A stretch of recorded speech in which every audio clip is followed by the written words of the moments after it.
Una joven fue secuestrada, se convirtió en guerrillera y asaltabancos, luego encarcelada y al final se transformó en ama de casa al casarse con un detective. Esta es la historia de Patricia Hearst, heredera de un imperio editorial. Era 1974, cuando dos afroamericanos raptaron a la nieta del magnate de la prensa norteamericana, Patricia Campbell Hearst, y se la llevaron semidesnuda en un automóvil después de un altercado con el novio de la joven. Stephen Witt, de 26 años, novio de la nieta de Randolph Hearst, relató que cerca de las 21 horas, una mujer llamó a la puerta del apartamento donde se encontraba con su novia y pidió que se le dejara entrar porque tenía una avería en su auto. Fue entonces cuando dos afroamericanos irrumpieron en el apartamento y tras haberlo golpeado, se abalanzaron sobre la joven y se la llevaron a un auto. Otros testigos declararon que los secuestradores dispararon unos cuantos tiros antes de darse a la fuga, aunque, al parecer, no hubo lesionados. El padre de la víctima, Randolph Apperson Hearst, director del diario San Francisco Examiner, se hallaba en Washington cuando se produjo el secuestro y salió de inmediato hacia Berkeley, que se encuentra en los suburbios de San Francisco. 2 días después del secuestro, la policía del condado comenzó a temer por la vida de la chica, debido a que tras ese periodo crucial de 48 horas, aún no se había pedido ningún tipo de rescate, a pesar de que su padre prometió a los secuestradores que no recurriría a la justicia si liberaban inmediatamente a su hija. El silencio de los secuestradores tensaba la situación. Sin embargo, la policía, al parecer, había descubierto algunos indicios que podrían haber orientado el rumbo de la investigación, según reveló un portavoz oficial. Los investigadores consideraron significativo que los secuestradores aún no hubieran pedido ningún rescate, a pesar de la conocida fortuna de la familia Hearst, propietaria de la mayor cadena de periódicos de Estados Unidos. Patricia Hearst, tercera de 5 hijas del periodista millonario, católica, estudiante, había sido raptada por un grupo de delincuentes que tenía en jaque a la policía de San Francisco y Los Ángeles, un grupo que se escudaba tras banderas de redención social. El 12 de febrero de 1974, los militantes del Ejército de Liberación Simbionés enviaron una carta al padre de la estudiante universitaria, donde le exigían víveres para los pobres. Y fue el abuelo de Hearst quien negoció junto con su hijo con los supuestos raptores. La carta, según la France Press, precisaba que los víveres, por un monto de $70 por persona, deberían ser repartidos entre aquellos que dependían de la caridad pública en California, los viejos y los que habían sido puestos en libertad por la justicia bajo la vigilancia del Estado. El texto fue enviado a la estación de radio local, donde ya se había recibido una primera comunicación el jueves 7 de febrero de 1974. Si nuestras exigencias son rechazadas, concluiremos que no existen bases posibles de negociación y, en consecuencia, no podemos garantizar el estado de salud de nuestra prisionera.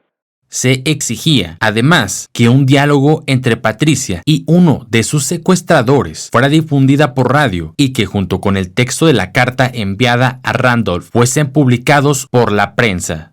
Papá, mamá, creo que podrán darse cuenta que no estoy aterrorizada. Esta gente ha sido muy honesta conmigo y sé que están dispuestos a morir por sus ideales. Deseo verme liberada, pero ello solo ocurrirá cuando ustedes obedezcan sus instrucciones rápidamente. Ellos no me juzgan por crímenes de los cuales no soy responsable, sino porque formo parte de la clase explotadora.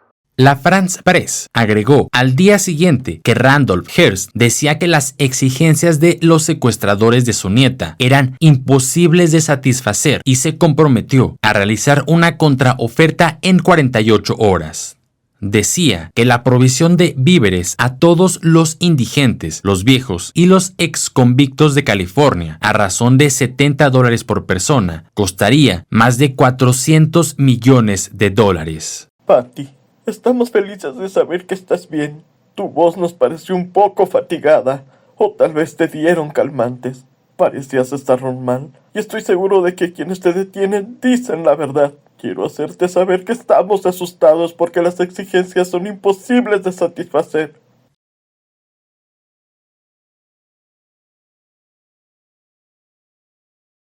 Otro día, el caso del secuestro de Patricia Hearst adquirió nuevo aspecto con la intervención de 6 agrupaciones activistas que se proponían como negociadoras. Los grupos eran el Movimiento Indio Americano, la Conferencia de Profesores Negros, el Nairobi College de Palo Alto, la Unión de Prisioneros, la Organización Nacional por los Derechos de los Indigentes y la Iglesia Glide. Centenas de personas enviaron dinero a la familia Hearst para ayudarla y centenas, económicamente débiles, prometieron, por teléfono, contribuir con lo que pudieran para obtener la libertad de la joven cautiva. El ministro de Justicia de Estados Unidos, William Saxby, declaró que no pensaba que la familia Hearst debía obedecer las órdenes de los captores. El 21 de febrero, los secuestradores de Patty Hearst exigieron más millones de dólares en alimentos como condición para liberar a la heredera del imperio editorial. Si no cumplían, los simbioneses tenían proyectado retenerla hasta lograr la libertad de 2 guerrilleros entonces presos en la penitenciaría de San Quintín. Los 2 sujetos estaban cautivos como responsables del asesinato del superintendente de escuelas de la ciudad de Oakland, Dr. Marcus Foster. El señor Hearst había ofrecido $2 millones en víveres por la liberación de su hija, pero los simbioneses dijeron que no era suficiente.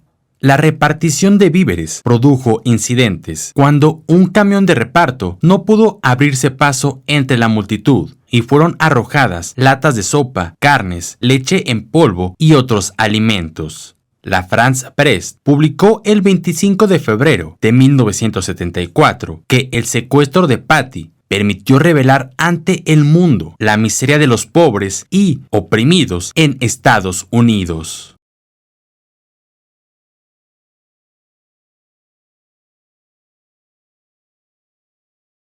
A principios de siglo, las publicaciones de Hearst favorecieron los movimientos profascistas en Estados Unidos, apoyaron luego a Hitler y al partido nazi de Alemania. Los diarios y estaciones de radio de la cadena Hearst apoyaron continuamente la guerra de Vietnam y el bombardeo de Camboya.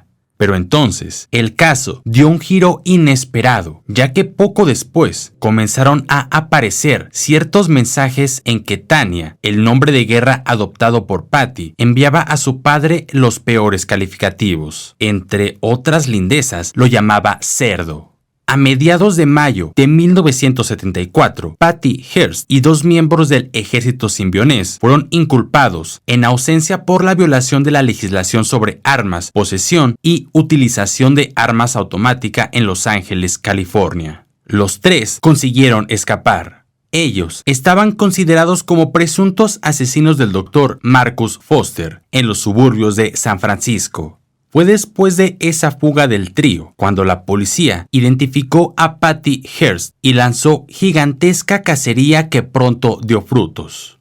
El 17 de mayo, 2 cuerpos de mujer, una blanca y una afroamericana, cuya identidad no fue establecida, fueron hallados por la policía al entrar en una casa incendiada en Los Ángeles, tras un tiroteo con presuntos miembros del ejército simbionés. Según rumores, Patricia sería una de las víctimas. Otros rumores indicaron que 5 militantes simbioneses fueron muertos dentro de la casa a consecuencia del tiroteo con la policía o quemados en el incendio que la destruyó. El tiroteo, de cerca de 1 hora, mantuvo a la policía muy ocupada. Una mujer que salió de la casa en llamas fue aprehendida. El tiroteo fue televisado parcialmente en directo. Se pudo ver a los bomberos intentando extinguir las llamas provocadas por las balas del FBI y otros agentes policiales. No pudo confirmarse de momento si Patricia Hearst estaba entre las víctimas. Uno de los occisos fue identificado como Donald DeFries y otro de los cadáveres fue reconocido como Camilla Hall. El 18 de mayo se dijo que Patricia no estaba entre los 5 difuntos simbioneses, pero que sí figuraba Zinke Donald, jefe de la organización terrorista. El famoso forense Thomas Noguchi confirmó que Patricia no estaba entre los cadáveres. Se dijo que el fuego de armas automáticas venía en forma desafiante de las ventanas de una pequeña estructura, aún después de que le había llenado la policía de gas lacrimógeno.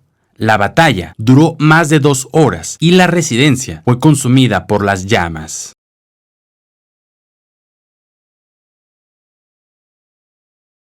A partir del combate, se consideró a Patricia Hearst como fugitiva peligrosa y armada. Incluso se dieron órdenes de tirar a matarla si hacía fuego contra algún policía. Una información no confirmada decía que una joven blanca y 2 negros intentaron rentar una casa y como la dueña se negó, la tasajearon con armas blancas. Para entonces, la millonaria norteamericana era conocida como Tanya la guerrillera. Randolph pidió a su nieta Patricia que se entregara a la policía antes de que fuera demasiado tarde. El padre de Patty, hijo del fundador del imperio periodístico norteamericano, seguía estimando que su hija, plagiada a principios de febrero de 1974, no era responsable de sus actos. El 3 de abril, Patricia, por radio, renegó de su pasado y de su familia para unirse por su propia voluntad al ejército simbionés. El 22 de mayo, se dijo que Patricia Hearst afirmó que se convirtió a los ideales de los simbioneses porque su familia no cumplió los requisitos necesarios para liberarla, pero que no había tomado parte en su propio secuestro. Tom Matthews, rehén de los guerrilleros, entre ellos Patricia, que se dieron a la fuga tras cometer un hurto frustrado, dijo que la millonaria iba armada con un cuchillo, llevaba una peluca, un jersey, vestía pantalón y calzaba botas. Ella tenía 20 años de edad y era heredera de la fortuna Hearst. Sobre la chica pesaba un total de 19 cargos. Así transcurrieron al menos 19 meses, lapso durante el cual hubo informaciones sensacionalistas. Patty había sido vista de compras en San Francisco, acompañada de Camila Hall. Junto a ese dato, aproximadamente cierto, hubo también los miles de informes inexactos, creados por esa imaginación popular que se apropiaba de inmediato de los sucesos misteriosos y los recreaba en su fantasía. Todo conducía a un resultado nulo para clarificar el caso, ya sea rescatándola o capturándola. Entretanto, Ann, la hermana menor de Patty, fue encarcelada por delitos contra la salud, eso es, posesión de marihuana. Randolph Hearst y su esposa fueron a sacar de la prisión a su hija, viendo en ello el principio de otra tragedia parecida a la de Patty.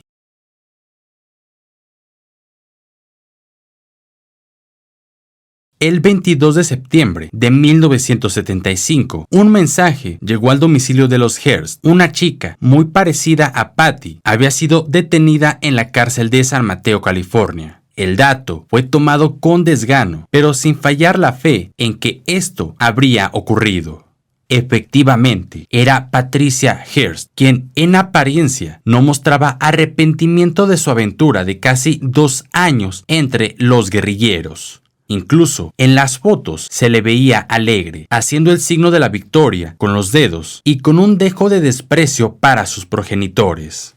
Todo era ficticio, parte del plan para poder huir del ejército simbionés, que la había aprisionado durante 19 meses y la obligaron a convivir con ellos, siempre amenazada de muerte. 2 días después de la captura, el 24 de septiembre de 1975, Patty se sintió segura entre los policías y dijo que ella fue víctima inocente de los guerrilleros. El juez Oliver Carter designó de inmediato a 3 psiquiatras famosos para que examinaran el estado mental de Patricia, mientras los abogados defensores alegaban que su defendida fue objeto de torturas y de un lavado de cerebro. El detector de mentiras también le concedió la razón a Patricia cuando ésta, frente a su juez y 2 de los psiquiatras, afirmó que para formar parte del ejército simbionés de liberación fue objeto de terrible compulsión.